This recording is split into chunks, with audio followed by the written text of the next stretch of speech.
Hello students, welcome to the video lecture series on electrical installation, maintenance and testing.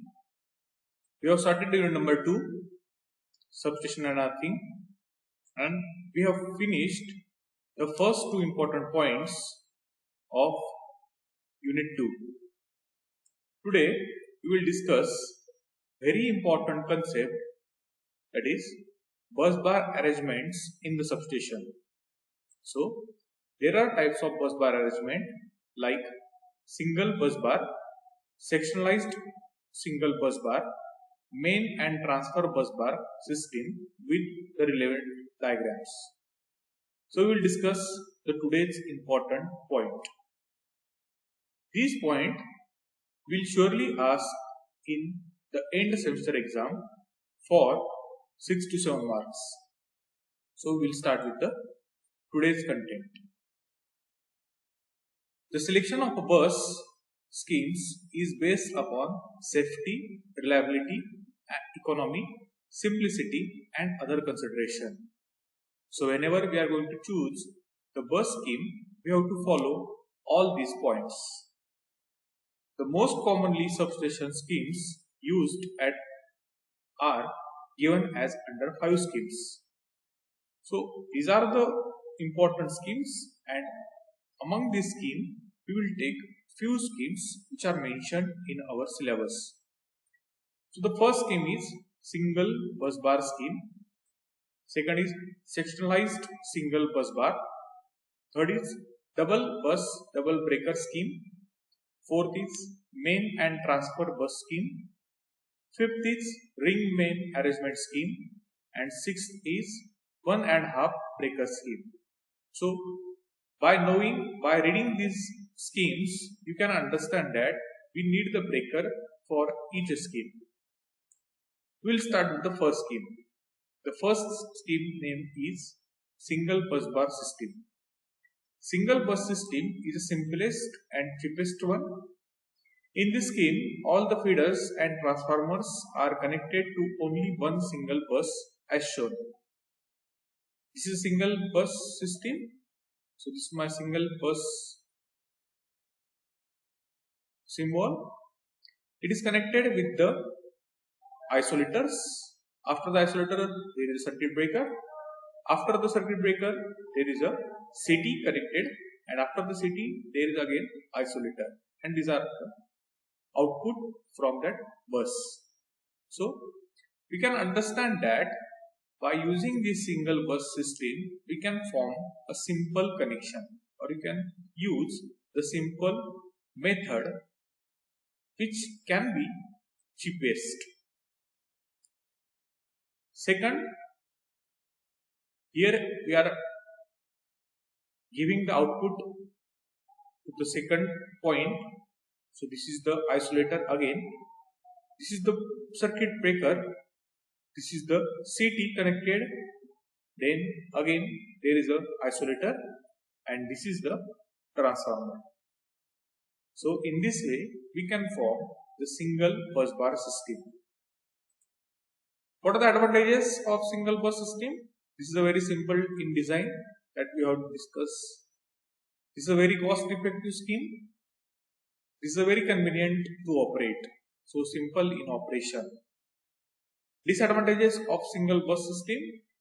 One but major difficulty of these types or schemes of arrangement is that maintenance of equipment of any bay cannot be possible without interrupting the feeder or transformer connected to that bay.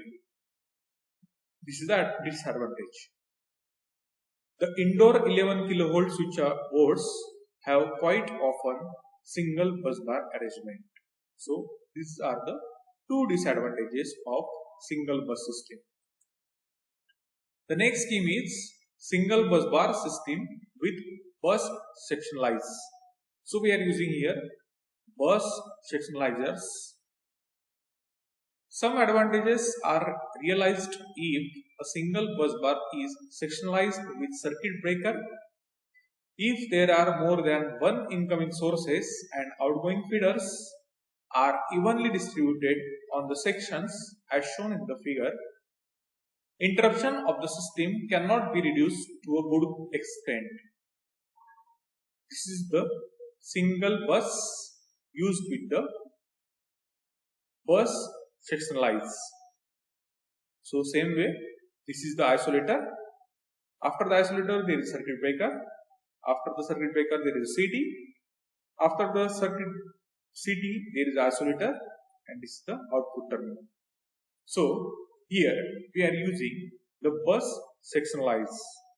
So the disadvantage of single bus is removed here. Advantages of single bus system with bus sectionalize are: if any of the sources is out of the system, still all the loads can be fed by switching on the sectional circuit breaker or bus coupler breaker. If one section of the bus bar system is under the maintenance, part load of the substation can be fed by energizing the other sections of bus bar. Disadvantages of single bus system with bus sectionalize. As in the case of single bus system, maintenance of the equipment of any way cannot be possible without interrupting the feeder or transformer connected to that way. The use of isolator for a bus sectionalizing does not fulfill the purpose. The isolators have to be operated off circuit, which is not possible without total interruption of bus bar. So investment of bus coupler breaker is required. So these are the disadvantages of single bus system with bus sectionalize. The third scheme or the third type is main and transfer bus scheme. So here we are using the main bus and we are using the transfer bus, and these buses are connected via bus coupler. So this is the incoming line. Here OR logic is used. So this or this. So no doubt the output will be sent at this point. Same way, this is the incoming line 2. This is the circuit breaker. Here again we are using either this path of flow of current or this path of flow of current. And this is the outgoing to 11 kilovolt feeder. Again, main bus and transfer bus are connected via OR circuit. And again here there are circuit breakers. Advantages are the low initial cost. Any breaker can be taken out from service for maintenance. So that OR logic we are using. Potential device may be used on the main bus for relaying. Again, there are the disadvantages. It requires one extra breaker for bus tie, so it increases the cost. Switching is complicated when breaker is in maintenance. Failure of bus or any of the breaker results in shutdown of entire substation.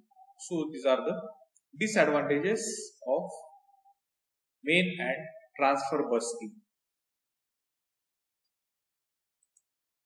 The fourth scheme is ring main arrangement scheme. So here you can understand that we are following the ring, and with the help of this ring we can flow the amount of power as per the requirement. So let's say we are using the 3 incoming lines. These 3 incoming lines are connected to the circuit breaker. After the incoming lines, circuit breaker. After the circuit breaker, there are the isolators, and these isolators can be switched on, can be switched off under no load current. These are connected to the ring system. So this is the ring system, and in the ring system again we have to use the circuit breakers, and from the ring system we are using the outgoing line. So let's say for this we are using this outgoing line. Here for the second line we are using this as outgoing line.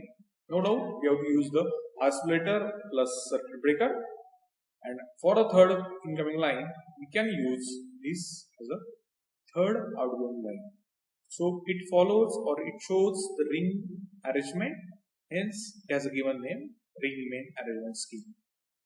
The advantages are the low initial cost, flexible operation, any of the breaker can be taken out of service, it requires one circuit breaker per circuit, does not use the main bus, each circuit is fed from 2 circuit breakers, so this increases the safety. Disadvantages are the separation of the ring if the fault occurs. It requires the potential devices on all the circuits and it requires the automatic reclosing.